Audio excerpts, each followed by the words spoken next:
Uši v pozore. Čaute šikuliaci, dnes si budeme viac rozprávať o... Vyberte si hociaký predmet, ktorý vidíte.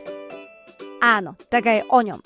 Všetko okolo nás totiž môžeme rozdeliť podľa toho, či to tečie ako voda, drží to svoj tvar ako ceruska, alebo je to ako vzduch, ktorý sa vždy všetkému prispôsobí a vyplní celý priestor.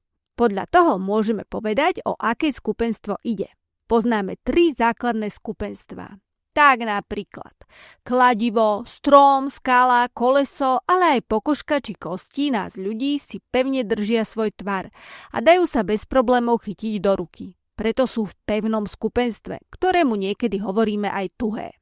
Za to voda, mlieko alebo šampón na vlasy sú tekuté. Keby sme si ich naliali napríklad do dlane, rýchlo alebo pomaly kvapkajú. Ich skupenstvo voláme podľa toho kvapalné. Zapamätajte si, čo kvapká, má kvapalné skupenstvo. No a čo taký vzduch? Či už v kolese auta alebo bicykla, alebo ako bubliny pri kúpeli či helium v balónikoch. Tieto látky sú v plynnom skupenstve, teda nemajú svoj vlastný tvar a hoci nás obklopujú, vôbec sa ich nevieme dotknúť a často ich ani nevidíme.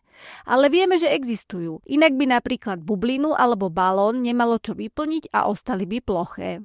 A môžeme ich aj cítiť, keď si napríklad fénujeme vlasy alebo fúka vietor.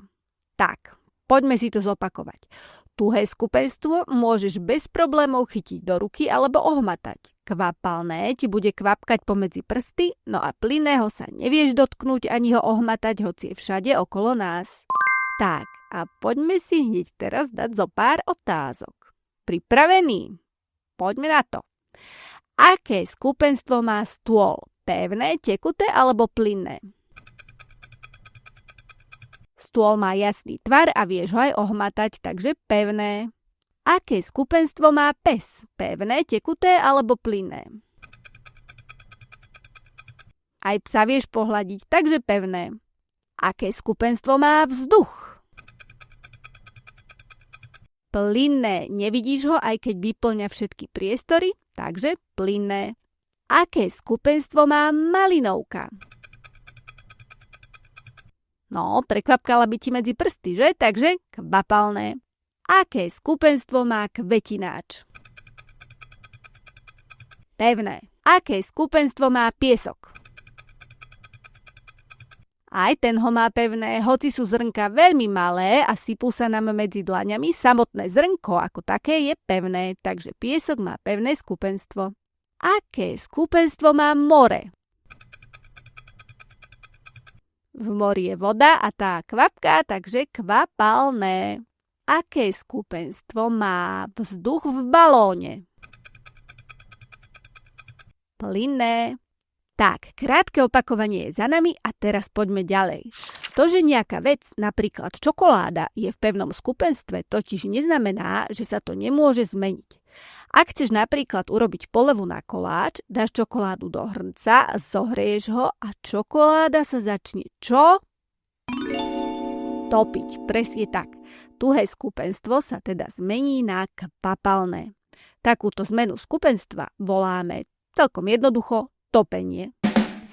Keď dáš ten hrniec s čokoládou zo sporáka preč a necháš ho zas vychladnúť, z kvapalného skupenstva sa čokoláda opäť premení na tuhé. A viete, ako sa takáto zmena z kvapalného na tuhé skupenstvo volá? Skúste si tipnúť. Je to celkom jednoduché. Tuhnutie. Takže topenie, pevné skupenstvo sa mení na kvapalné a tuhnutie naopak kvapalné sa mení na tuhé. Perfektný príklad je inak aj voda. Keď ju pijeme alebo sa v nej kúpeme, tak je v kvapalnom skupenstve. Ale keď teplota vonku klesne pod nulu a mrzne, alebo ju dáme do mrazničky, voda pomaly tuhne a stane sa z nej čo? Ľad. A to teda už určite nie je kvapalné, ale naopak pevné skupenstvo, pretože ľad viem krásne chytiť do ruky, dokonca sa z neho vyrezávajú aj sochy však. No a to isté platí aj o snehu alebo cencúľoch. Voda je v tomto naozaj extrémne zaujímavá, pretože sa dokáže zmeniť aj na plyn. Keď napríklad dáš mokrú bielizeň na radiátor, tak vyschne. A hoci to nevidíš, voda z nej odchádza do vzduchu a takáto zmena z tekutého na plynné skupenstvo sa volá vyparovanie. Voda sa inak vyparuje stále, ale keď ju zahrejeme, tak sa vyparuje viac. Preto v lete, keď je teplo, vyschnú chodníky po daždi skôr ako na jeseň. A čo myslíte, dokáže sa voda z plynného skupenstva zmeniť naspäť na kvapalné? Jasné. Stane sa to vtedy, keď sa vodná para ochladí. Môžete to vidieť napríklad v zime, keď sa na oknách vyzrážajú kvapky vody, alebo keď si do pohára nalejete ľadovú vodu a chytíte ho, tak cítite, že je taký mokrý aj zvonku. To je tá vyzrážaná voda. No a toto zrážanie vody sa volá aj kondenzácia. Celkom zložité slovičko, že? Ešte raz si ho zopakujme. Kondenzácia. Premena vodnej pary na vodu.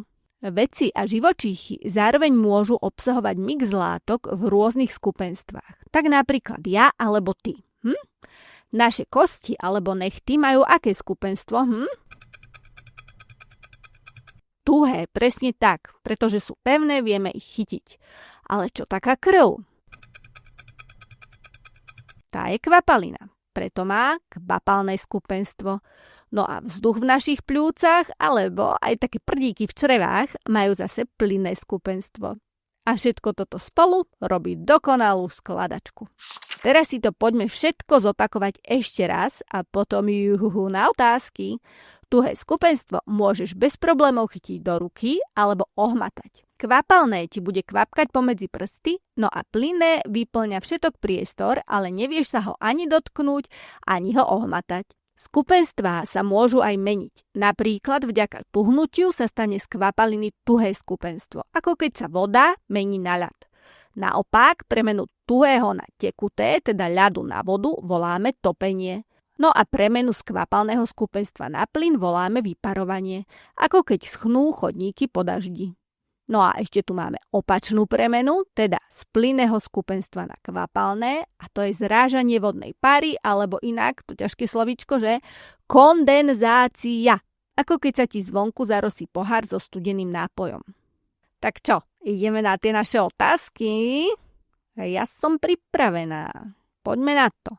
Ktoré skupenstvo by nám pretieklo pomedzi prsty? Kvapalné. Aké skupenstvo má prsteň? Tuhé. Ktoré skupenstvo väčšinou nevidíme? Plynné. Aké skupenstvá môže mať voda? Tuhé, kvapalné a aj plynné. Môžu sa skupenstvá meniť, napríklad tuhé na kvapalné? Áno, ako topenie ľadu, že? Ako voláme vodu v tuhom skupenstve? Ľad. Aké skupenstvo má voda, ktorú pijeme? Kvapalné.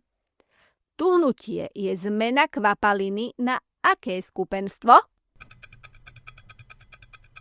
Na tuhé. Čo je topenie ľadu? Zmena tuhého skupenstva na kvapalné. Tak čo, podarilo sa? Samé tuhé, kvapalné, plynné, že človek už má z toho hlavu celú na vybuchnutie, ale ja verím, že vy ste to dali. A ak nie, vôbec nevadí. Zopakujte si túto časť ešte raz a určite to vyjde. Zatiaľ zdáreček. Toto boli Uši v pozore. Ak chceš vedieť viac, pusti si ďalšie časti. Nájdeš ich na Spotify, Apple podcastoch, rôznych ďalších podcastových platformách a takisto na YouTube. Stačí zadať Uši v pozore a môžeš počúvať ďalej.